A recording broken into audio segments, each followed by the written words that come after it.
Pink Bat is inspired by a childhood experience I had involving a plastic baseball bat. Rather than tell you the story and how this bat changed reality, let me share a little bit of the thinking that went into this book. In short, Pink Bat is about turning problems into solutions. While it's an entertaining story, its message has actually been called inspiring and powerful, even life-changing by educators, business leaders, and others who have read it. Now, turning problems into solutions may seem illogical at first, but once you read Pink Bat, you're going to start seeing things a little bit differently. In fact, you'll quickly discover many of the things that people call problems aren't problems at all. Most are opportunities, and some are actually unseen solutions just waiting for you to connect the dots. Does this all seem impossible? Well, Pink Bat reminds us that finding solutions is actually in our DNA. It's how we've survived and developed all these years. You know, what many people today consider impossible, it really isn't that way at all. You could say Pink Bat thinking makes the impossible possible. You've all heard the story, I'm sure, about how Isaac Newton was beamed in the head with an apple, right? Who knows, if it really happened or not, but we've heard the story. No doubt most people would have viewed this incident as a problem, but Newton didn't see it that way. He applied Pink Bat thinking. If the force of gravity affects falling fruit, perhaps it also affects the orbits and the planets too. He turned a problem into a solution called the Universal Law of Gravitation. Back in 1928, most scientists would have considered it a problem to return from a vacation and find a petri dish contaminated with mold. Alexander Fleming didn't. He didn't view it as a problem at all. In fact, he applied Pink Bat thinking, and it led to the discovery of penicillin. Are you starting to see how this whole thing works now? So why do some people see solutions that other people miss? Well, while we all share the same world, we certainly don't share the same reality. You see, our five senses collect far more input than we could ever process. And to prevent sensory overload, our brain filter edits it. It's this process that establishes our perception of reality.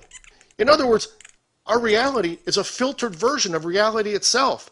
Our brain filters through volumes of random data, moment by moment, selecting and rejecting evidence to support our beliefs. Subconsciously, we select the pieces that fit our brain's perceived puzzle and reject those that don't. Wow, that's a double whammy. When we label something as a problem, it becomes one. You know, many unseen solutions are simply mislabeled problems. Before we can see something as a solution, we need to stop seeing it as a problem. Now, there's a phenomenon psychologists call perceptual blindness, or sometimes inattentional blindness. In one study, Professor Daniel Simons asked volunteers to watch a short video. In this video, there's two groups of people. One's wearing black shirts and the other's wearing white. Well, they're passing a basketball around. The subjects were told to count the number of passes made by the team wearing white. At some point, a person wearing a gorilla suit appears during the video. Now imagine this. Here all of a sudden this guy in a gorilla outfit appears for several seconds. When the video ends, researchers asked, hey, did anyone see anything unusual? The results were absolutely amazing. Half the volunteers reported seeing nothing unusual. Now, how can this even be? How could 50% of the people miss a gorilla in the room? Mostly because they weren't looking for it. They were totally focused on something else. Simply put, when we focus on one thing, we miss another. Politicians and magicians have known about this phenomenon for years. It also explains why outsiders often see solutions that experienced insiders miss. They don't share the same bias. Children are notorious for pointing out what we adults have stopped seeing long ago, or maybe we overlooked from the very start. Initially, these shapes may appear meaningless, but that's because most people focus on the black shapes and ignore the white spaces in between. When you actually focus on the white shapes, the black shapes become less important and suddenly solutions appear. Keep in mind, the image actually stays the same, right? It's our perception that changes. Turning problems into solutions works much the same way. It's a matter of adjusting our perception, suspending our judgment, and then remaining open-minded to all the real possibilities that exist. In writing this book, I was absolutely amazed at the seemingly endless number of historic Pink Bat examples I uncovered. It's funny, most solutions seem so obvious after the fact, right? It's like that old saying goes, hindsight's 20/20. Well, while it's fun looking back, I didn't write Pink Bat for historical documentation so much as to help you find today's solutions and create a brighter future for yourself and those around you.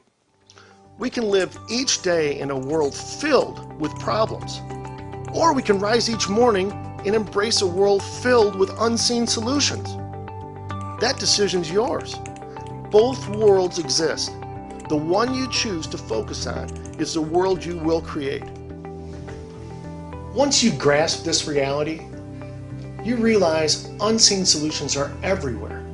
In fact, maybe you're seeing a pink bat right now.